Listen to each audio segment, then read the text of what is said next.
parce que quand même c'est inespéré que le président puisse se déplacer à Saint-Louis. Pêcheurs yi spontanément seeni problème dinañ ko jebbi de toute façon donc je pense que sur le principe c'est pas une mauvaise chose que le président puisse se déplacer à l'intérieur du pays loolu am na solo pour man maintenant li ci des dans le temps aussi on a vu que déplacement président yi c'était teinté de politique coloration voilà ba finalement peut-être que déplacement bi li nga ciy retenir c'est plus politique le président une fois sur place peut-être mooy li ngay wax ni am na ay velléités au sein de son parti laisser de passer la nuit là-bas pour recevoir les uns et les autres réconcilier les je pense que loolu warul tax président jóg parce que loolu c'est trop partisan je pense que président buy jóg di dem ci localité il y a des choses plus importantes mooy ñu xool localité bi en termes de potentialité lan la am lan mooy ay difficultés loolu nag jàpp naa ne war na nekk ci table président bien avant son départ à tel point que moom dina ci mën a liggéey ba nga xam ne bu demee sur place il va proposer des solutions parce que en fait c'est ça parce que Sénégal nag war nañ dépasser man jàpp naa ne sax lépp loo xam ne dafa jëm ci pose première prière loolu moom jaratul célébrer quoi nañ waxante dëgg pose première prière jaratul célébrer léegi kay bu ñuy célébrer nañ célébrer inauguration nga xam ne bu dee ouvrage la wala dara liggéey nañ ko ba mu pare léegi président dem réceptionner ko loolu moom jar na réception moo tax ma ne en amont pour man le travail doit se faire en amont parce que le président a la possibilité en amont voilà. Bien sûr en amont le travail doit se faire en amont parce que si le président se rend à Saint-Louis il a la possibilité d'avoir toutes les informations sur sa table avant une semaine ou 15 jours même avant muy dem bu jëlee décision bi rek moom dinañ ko remonter toutes les informations ba nga xam ne buy dem Saint-Louis comme ni mu ko defee peut-être que am na ay cibles yu mu am te loolu day fekk mu liggéey ci ba nga xam ne une fois sur place il va annoncer des solutions ci problème yi nga xam ne foofu lay fekk ci localité bi c'est là où c'est important mais su fekkee ni dañuy dem te amul benn prévision bu ñu def finalement day nekk pilotage à vue du am benn jeexital te ku toll ni président wax naa ko fi démb c'est l'exécutif lui le président c'est l'exécutif donc voilà bu jógee rek bu fu mu jaar c'est-à-dire war na am jeexital foofu parce que c'est l'exécutif quand même qui se lève dem benn localité bu fa jógee war na am yu mu fa jëmbat yoo xam ne peut-être balaa mandat am di jeex sax war na mën a jebbi ci suuf si mais sinon bu dul loolu tamit finalement amul sens je pense que quand le président se déplace le président c'est l'État qui se déplace quand l'État se déplace aussi sur une localité jàpp naa ne localité boobu problème yi gën a pointu yi mu am war na am début de solution bu fa président jógee non loolu la sinon aussi amul sens sinon le président peut ne pas se déplacer bàyyi ko gouverneur mu gérer ko bàyyi ko préfet mu gérer ko bu dee département la mais su fekkee ni nag c'est le premier des Sénégalais voilà qui a tous les moyens entre ses mains. Et du jumbo saf ingrédient la transformation d'oignon la.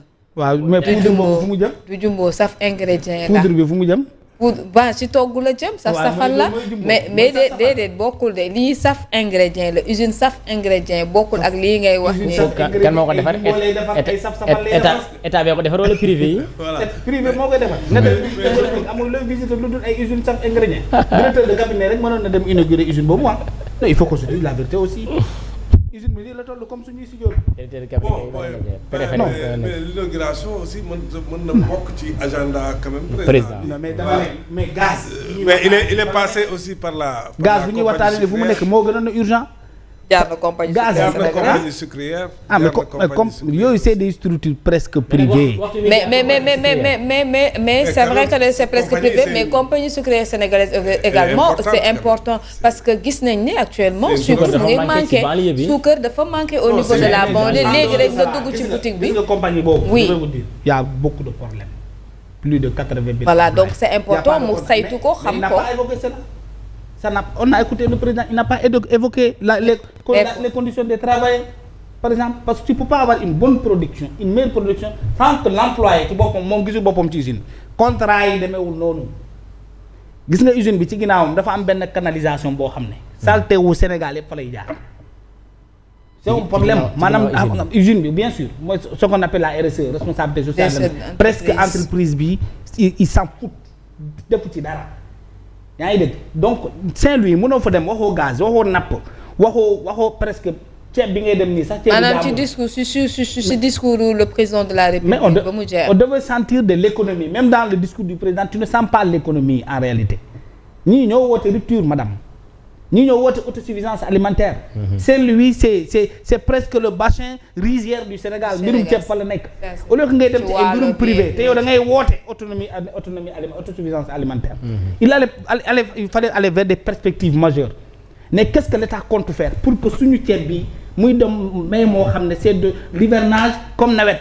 période bu nekk da nga koy béy mu nekk rentabilité boo xam ne dafay impacter le fii autant autosuffisance en riz malheureusement Sénégal autosuffisance bi gis nga ce régime là dañoo war a bàyyi di leen raayal ñii kenn warul leen raay ñii dañoo war a yor marto topp seen ginnaaw di dóor ci seen ndong li Ousmane Sonko moo ko wax marquage à kilo la woote contexte bi et puis nga nekk ci contexte hivernage là où je vous parle y a pas de semence je le répète tout le temps ici y a pas de semence arachidière gerte amu fi gerte gu baax amu fi ministre bi xam nga nan la def xam nga maa ngi koy expliquer keroog. semence baax amul. gerte bi nga xam ne moom mooy écrémé bi la dem soppi tour bi tuddee ko décortiquer contrôler jëlee ko di jaay tubaab. jëlee ko day dem Mauritanie Gambie jënd Guinée-Bissau di jënd gerte xott yi ba pas xott gerte. kemb bi ku ko béy Sénégal fii doo am gerte. parce que gerte dafa bari variété.